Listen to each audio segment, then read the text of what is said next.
Hi there, everyone. Steve Wyss here, joined by Kevin Harper for the latest Allsportsbettingpod cricket IPL match previews. And we're getting right to the end of this tournament now, and crucial top four places are up for grabs. And Rising Pune Supergiant will be hoping to take their chance in this particular game away at Delhi Daredevils, a victory, and they'll make the top four. In fact, it might even harbour aspirations of finishing in the top two, potentially. But at the same time, a defeat would put them under quite a bit of pressure ahead of a potential decider against Kings 11 later on in the tournament, Kev. Yeah, absolutely. They've got the kind of freedom of a free go at it, really, haven't they? Here, like you say, even if they mess it up, they'll be playing what would effectively be a quarter-final against the Kings 11 over the weekend. But the way the Kings 11 are going right now, you probably want to finish them off as early as you can, if you can. They're playing some decent cricket at the moment, aren't they? And of course, with players disappearing for Pune, the earlier they can get things done, the quicker they can test a few combinations out and a few sort of fringe players and see what they've got left in their squad. They've had nearly a whole week off of Rising Pune. That should give them a bit of a boost, do you think? Yeah, I would imagine so. It was a fairly hectic schedule over Easter, wasn't it? We had both those two double header weekends where each team played twice in 4 days, and that was never easy. So yeah, the more time that you can have off, the longer the competition goes on, the better. Absolutely.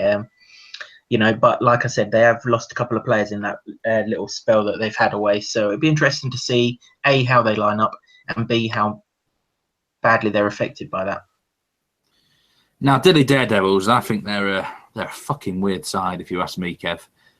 You just don't know what you're going to get from them at the moment. There's been a couple of really good 90s, hasn't there, from Pant and Sheriz Iyer recently that's got them victories. But sandwiched in between that has been some really low-scoring innings from them as well. What sort of motivation and performance are you expecting from them here? Yeah, I don't expect any motivation problems, Steve. As I've said for the last few nights, there's an auction coming up next season. Everybody's in the auction, so they're all playing for their careers. So I don't see that as a big factor. As I said, going into the Gujarat Lions game the other night, Delhi are a side that tend to pick local players an awful lot. So, they're all playing for their careers with the Daredevils, much in the same way that Perth Scorchers do in the Big Bash. So they should be more than motivated. Not only that, they've got an opportunity to knock off one of the big guns in the competition, haven't they? So I don't think they're going to lack for motivation. To add to that, they've got arguably India's three most talented young batsmen in Sanju Samson, Rishabh Pant, and Shreyas Iyer, and each of them will fancy their chances of getting a shot at international honours later on in the season. So there's no lack of motivation for them as far as those three are concerned. And really, as you look down the side, certainly with the overseas players, they're going to be wanting to put up a good fight just to show that they've still got it, even though they're out of the tournament, for when it comes to getting a gig next season. Now then, let's talk about betting for the game. We know Delhi are quite good at home, but you're going to take them on in this particular instance, aren't you, Kev? You're going to be backing Rising Pune Supergiant to win the game at 1.83. Yeah, they're good at home, but they were murdered there earlier in the week by Mumbai, wasn't they? And, with Delhi, you either get fantastic or you get abject, particularly with the bat. And I guess that's what you're going to get with young batsmen in general anyway.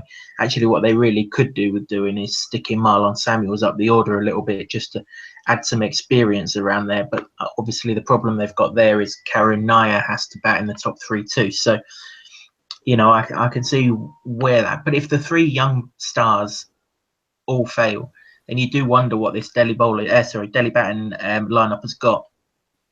We kind of saw shades of that the other night, didn't we? Until Iyer went mental. So, and fair play to him for doing that. On the other hand, you've not got that with Pune. You've suddenly got a real solid lineup. They're solid with the bat. They're solid with the ball.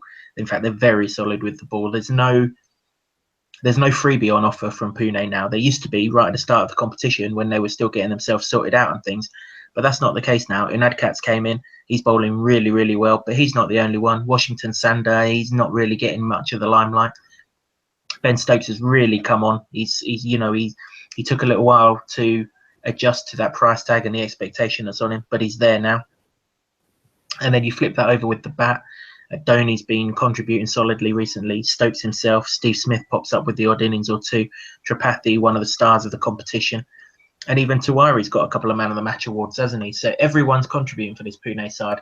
That's not the case for Delhi. Really and truly, they rely heavily on one of those three young batsmen going the distance. And if they don't, and there's every chance they won't against this solid Pune bowling attack, then I just wonder if we're going to see one of those dodgy Delhi days with the bat. We didn't see it last time out, but when these two met. But of course, Pune was still getting themselves sorted out then. It was their second game of the competition. We highlighted all the issues they had way back when that game went on. It's roles reversed this time. I don't think they have those issues. If anything, it's Delhi that are starting to have issues, particularly with their two South African bowlers disappearing. So yeah, I'd fancy Pune to get it done whichever way the game goes more than I would Delhi. I think Delhi can only win a run chase. I'm not so sure that's the case with Pune. I think they can defend or chase.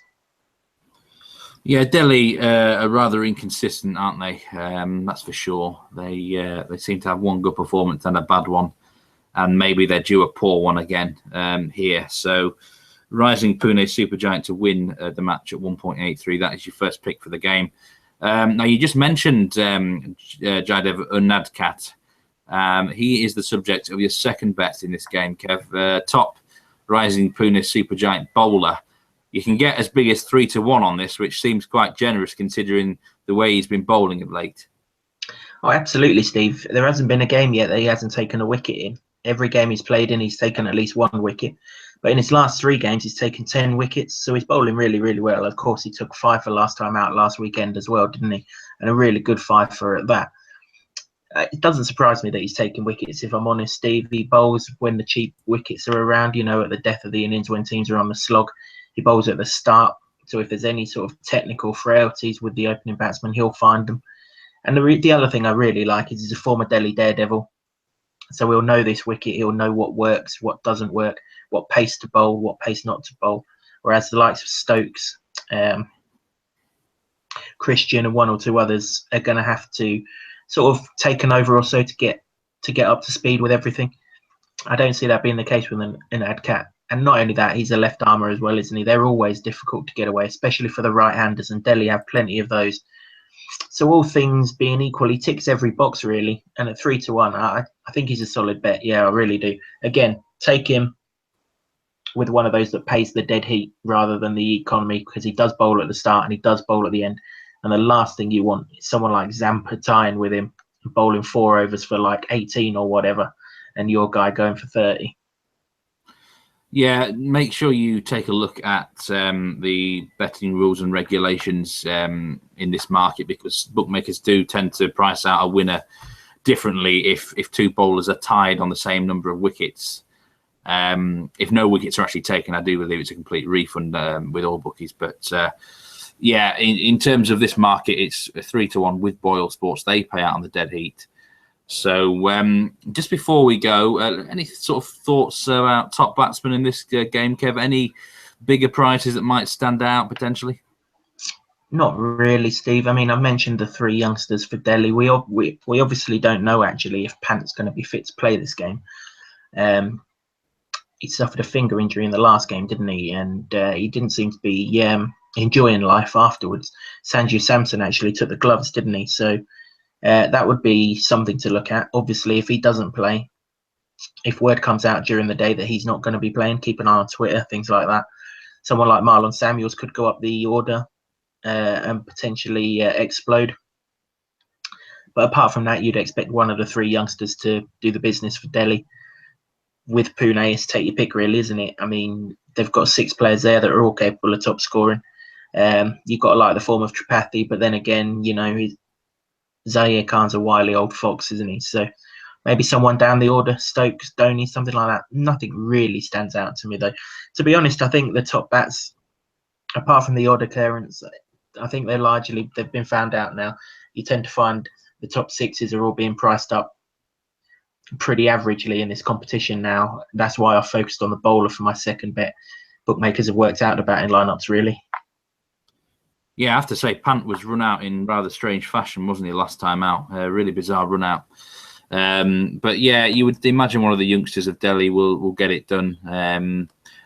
Show Isaiah batted very well last game, but maybe it's time Samson comes good again, or Pant if he plays. Nair maybe is due to be top bat again.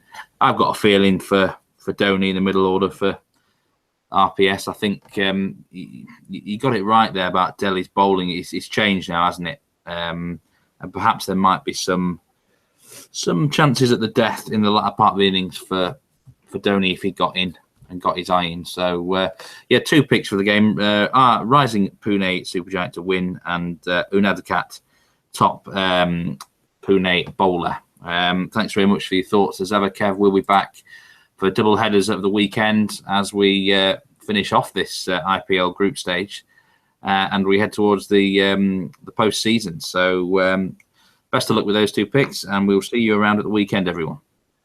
Cheers, Steve. Take care, everyone.